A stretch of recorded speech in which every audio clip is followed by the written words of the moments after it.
இப்போ சிலர் வந்து குண்டா இருப்பாங்க. அப்போ உடம்பு குறைக்கணும். அப்போ என்ன பண்ணுவாங்கனாக்கா, பட்னி கிடக்கிறதுக்கு ட்ரை பண்ணுவாங்க. முதல்ல வந்து அப்புறம் முடியாமல் பட்னி கிடக்க என்னால் முடியலை அப்படின்னு நினைப்பாங்க. பட்னி கிடக்கிறது வந்து அவ்வளோ ஈஸியாக முடியாது.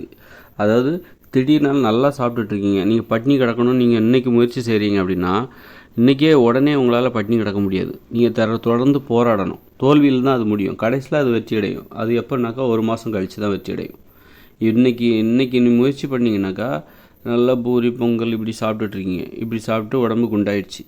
பிரியாணி பழைய சாதம் சாப்பிட்டு உடம்பு குண்டாயிடுச்சு. இப்போ நீங்கள் என்ன பண்ணால் உண்ணாவிரதம் இருந்து உடம்பு குறைக்கலாம் அப்படின்னு முயற்சி பண்ணும்போது என்ன பண்ணுவீங்க, இப்போ இருக்கிறீங்க உண்ணாவிரதம், இன்றைக்கி இருக்க முயற்சி செய்வீங்க அப்படின்னா, இன்றைக்கி உங்களால் இருக்க முடியாது. உடனே நீங்கள் என்ன நினச்சிவீங்க, நம்மளால் இருக்க முடியாது உங்களுக்கு, நமக்கு அந்தளவுக்கு எப்படி அவங்க மற்றவங்களாம் இருக்கிறாங்க, நம்மளால் ஏன் முடியலை, நம்ம அந்தளவுக்கு வீக்காக இருக்கோம் அப்படின்னு நினச்சிட்டு அவங்களே தன்னை தாழ்வாக நினச்சிக்கிட்டு அப்புறம் அந்த முயற்சியில் ஈடுபட மாட்டாங்க.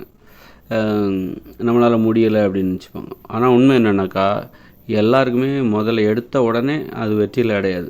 இன்றைக்கி முயற்சி பண்ணால் அது வந்து தொடர்ந்து நீங்கள் முயற்சி செஞ்சால் நீங்கள் வந்து உண்ணாவிரதம் இருப்பதற்கான அந்த மனநிலை, அந்த உறுதியான மனநிலை எப்போ கிடைக்குன்னா 1 மாதத்துலேருந்து 1.5 மாதம் வரைக்கும் ஆகும். நீங்கள் ஆனால் இதுக்கு இடையில் அப்பப்போ முயற்சி எடுத்துக்கிட்டே இருக்கணும். முயற்சி அந்த தொடர் முயற்சி தொடர் முயற்சியை எடுத்து வெற்றி உங்களுக்கு எப்போ கிடைக்குன்னா 1 மாதத்துலேருந்து 1.5 மாதம் வரைக்கும் ஆகும். 1.5 மாதம் கழித்து தான் நீங்கள் உண்ணாவிரதம் இருப்பதற்கான அந்த தயாரான மனநிலை என்பது ஏற்படும். அதன் பிறகு கூட தோல்வி அடையும். இருந்தாலும் நீங்கள் திரும்பவும் வந்து பழையபடி வந்துடுவீங்க. அதனால் வந்து உண்ணாவிரதம் இருக்க முடியலை என்னால், உண்ணா நோன்பு என்னால் இருக்க முடியலை அப்படின்ட்டு நீங்கள் யாரும் வருத்தப்படாதீங்க. இன்றைக்கி ஆரம்பிச்சிங்கனாக்கா உங்களுக்கு உண்ணாவிரதம் இருக்கின்ற அந்த ஒரு உறுதியான மனநிலை என்பது உங்களுக்கு அமைவதற்கு 1 மாதத்துலேருந்து 1.5 மாதம் வரைக்கும் ஆகும். அது வரைக்கும் நீங்கள் பொறுமையாக முயற்சி செஞ்சிட்டே இருங்க. நிறைய தோல்விகள் கிடைக்கும். அதுக்கப்புறம் தான் நீங்கள் வெற்றி அடைவீங்க. அந்த உறுதியான அந்த மனநிலையை நீங்கள் அடைவீங்க. 1.5 மாதம் இல்லை, ஏன் ஒரு 6 மாதம் கூட ஆகும், 1 வருஷம் கூட ஆகும். விடாமுயற்சி பண்ணி உண்ணாவிரதம் இருப்பதற்கு நாம் பழக வேண்டும். நம்மக்கிட்ட நிறைய சாப்பாட்டுக்கு நம்ம அடிமையாக இருப்போம். ஏன்னா வந்து ஒரு வாட்டி கூட நம்ம வந்து இதுவரைக்கும் உண்ணாவிரதமே இருந்தது கிடையாது. அப்படிங்கும்போது அப்போ நம்ம சாப்பாட்டுக்கு அடிமையாக இருப்போம். சாப்பாட்டுக்கு அடிமையாகி சாப்பிடாமல் நம்மளால் இருக்க முடியாது அப்படிங்கிற அந்த சிந்தனை வந்து ரொம்ப பல வருஷமாக ஊறி போயிருக்கும்.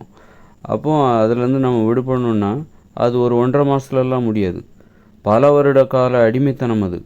சாப்பாட்டுக்கு அடிமைத்தனம் என்பது பல வருடங்களாக நம்ம அடிமைப்பட்டு கிடக்கிறோம். சாப்பிடாமல் இருக்க முடியாது என்கிற அந்த அடிமைத்தனம் இருக்குல்ல, உண்ணாவிரதம் இருக்கின்ற ஒரு அனுபவமே இல்லாத ஒரு வாழ்க்கை முறை. உங்களுக்கு வயசு 20 வயசுனா 20 வருஷமாக நீங்கள் இப்போ உண்ணாவிரதமே இருந்திருக்க மாட்டீங்க. உங்கள் வயசு 30னா 30 வருஷமாக நீங்கள் உண்ணாவிரதமே இருந்திருக்க மாட்டீங்க. அந்த அளவுக்கு நீங்கள் வந்து 30 வருஷமாக சாப்பாட்டுக்கு அடிமையாக இருந்திருப்பீங்க. அந்த அடிமைத்தனம் தான் உண்ணாவிரதம்னாலே அது கூடாது, அது தப்பு, அந்த உண்ணாவிரதம் இருக்கக்கூடாது, உடம்புக்கு கேடு வந்துடும், அந்த மாதிரி பயமுறுத்தி, அதில் வர அந்த பயமுறுத்தி வேறு அது உங்கள் அடிமைத்தனத்துக்கு அது பாதுகாப்பு. உண்ணாவிரத்தை பற்றி ஒரு தவறான சிந்தனையை நீங்கள் வளர்த்து கொள்வது, உண்ணாவிரத்தை பற்றி ஒரு தவறான கருத்தை வந்து நீங்கள் உங்கள் மனசில் எப்போவுமே வச்சுருப்பீங்க, ஒரு தவறான நம்பிக்கை. அது வந்து உங்களுடைய சாப்பாட்டு அடிமைத்தனத்துக்கு ஒரு காரணமாக இருக்கிறது. அதனால் உங்கள் சாப்பாட்டு அடிமைத்தனத்திலேருந்து வெளியே வரணும். வெளியே வருவதற்கான முயற்சி தான் உண்ணாவிரதம் இருப்பதற்கான அந்த முயற்சி என்பது. உங்கள்கிட்ட இருக்கிற அந்த சாப்பாட்டு அடிமைத்தனத்தை வீழ்த்த வேண்டும், வெற்றி கொள்ள வேண்டும். அந்த அடிமைத்தனம் என்பது ஒரு பூதம். அந்த பூதத்தோட பிடியில் நீங்கள் மாட்டிக்கிட்டு இருக்கீங்க. அதனால் ஒரு வேளை கூட என்னால் பட்டினி கிடக்க முடியலை அப்படின்னா அந்த அளவுக்கு உங்களை பூதம் வந்து, அந்த பூதத்தை பார்த்து நீங்கள் பயந்து போயிருக்கீங்க. பூதம் வந்து உங்களை அடிமைப்படுத்தி வச்சுருக்கு. அதனால் வந்து அந்த பூதத்தை நீங்கள் வீழ்த்த வேண்டும். அதுதான் வந்து அந்த சாப்பாட்டு அடிமைத்தனத்தை வெற்றி கொள்வதற்கான வழி. அதுக்கு ஒரே வழி உண்ணாவிரதம் இருக்க படிப்படியாக முயற்சி பண்ணணும். பல தோல்விகள் நடக்கும். அது கண்டிப்பாக உங்களுக்கு தெரியும். படிப்படியாக முயற்சி பண்ணும்போது ஒரு தடவை முயற்சி பண்ணும்போது அது கஷ்டமாக இருக்கும். அதே முயற்சியை பல தடவை பண்ணுங்கள். 10வது தடவை அதே முயற்சி பண்ணும்போது, தடவை அந்த முயற்சி எடுக்கும்போது ரொம்ப கஷ்டமாக இருந்துச்சு. அதே முயற்சியை நம்ம 10வது தடவை இப்போ எடுக்கிறோம். சில மாதங்களுக்கு அப்புறம் இது 10வது முயற்சி, 10வது முறையாக நம்ம உண்ணாவிரதம் இருக்க முயற்சி செய்கிறோம். ஆனால் இப்பொழுது எளிதாக இருக்கிறது. அப்போ தடவை முயற்சி பண்ணும்போது இதெல்லாம் நம்மளால் முடியுமான்னு நம்ம நினச்சிட்டு இருந்தோம். இப்போ வந்து நமக்கு இது ரொம்ப எளிதாக இருக்குது அப்படிங்கிறது நீங்கள் உணர்வீங்க. அதனால் தோல்வி வரும் தான், பல தடவை தோல்வி வரும். நீங்கள் இந்த சபலம்லாம் படும். அதாவது இந்த உப்பு கலந்து சமைக்கப்பட்ட இட்லி, பூரி, பொங்கல், தோசை, இந்த உணவு உங்களை வந்து சபலப்படுத்தும், உங்களை வந்து பலவீனப்படுத்தும், அலைபாய விடும்.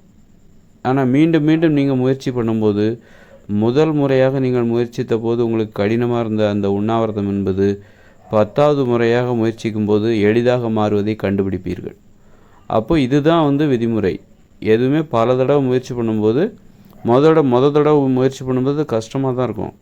பல தடவை முயற்சி பண்ணும்போது, தடவை முயற்சி பண்ணும்போது கஷ்டமாக இருந்து பாருங்கள், அதே முயற்சி என்பது 10வது தடவை எடுக்கும்போது நமக்கு எளிதாக மாறிவிடும். அதனால் உண்ணாவிரதத்தை பார்த்து பயப்படாதீங்க. அது வந்து எல்லாராலையும் முடியும். இந்த உலகத்தில் இருக்கிற அத்தனை பேராலையும் முடியும். அது முடியலைன்னா அந்த அளவுக்கு நம்மளை சாப்பாடு அடிமைப்படுத்தி வச்சுருக்கு. இந்த உப்பு கலந்து சமைக்கப்பட்ட உணவுகள், தானிய உணவுகள், மாமிச உணவுகள், மீன் உணவுகள், இந்த மாதிரியான உணவுகளுக்கு நம்ம அடிமையாக இருக்கோம். இந்த மாதிரியான உணவுகள் வந்து ஒரு பூதம். இந்த பூதத்துக்கு நம்ம அடிமையாக இருக்கோம். பூதத்தை பார்த்து நம்ம பயந்து அதற்கு எதிரான கருத்து, சாப்பாட்டு அடிமைத்தனத்துக்கு அந்த சாப்பாட்டு அடிமைத்தனத்தை பாதுகாக்க வேண்டும் என்பதற்காக உண்ணாவிரதத்தை பற்றினா ஒரு தவறான கருத்தை நம்ம மனசில் வளர்த்து வச்சுருக்கோம். அந்த கருத்தை மாற்றணும். அதெல்லாம் பொய் அப்படின்னு நமக்கு நாமே நிரூபிக்கணும். நாம் இதுவரை நினச்சிக்கிட்டு இருந்தோம் உண்ணாவிரதங்கிறது தப்புன்ட்டு, அதெல்லாம் பொய்ன்னு சொல்லிட்டு நமக்கு நாமே நிரூபிக்கணும்.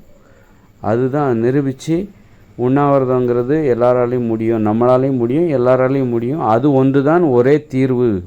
உடலில் உள்ள நோய்களை குணப்படுத்துவதற்கு, உடலில் நோய்கள் ஏற்படாமல் இருப்பதற்கு, மன உறுதி அடைவதற்கு உண்ணாவிரதம் மட்டுமே ஒரே தீர்வு அப்படிங்கிறத உணர்கிற வரைக்கும் நீங்கள் முயற்சி பண்ணிக்கிட்டே இருங்க. கண்டிப்பாக ஜெயிச்சிருவீங்க.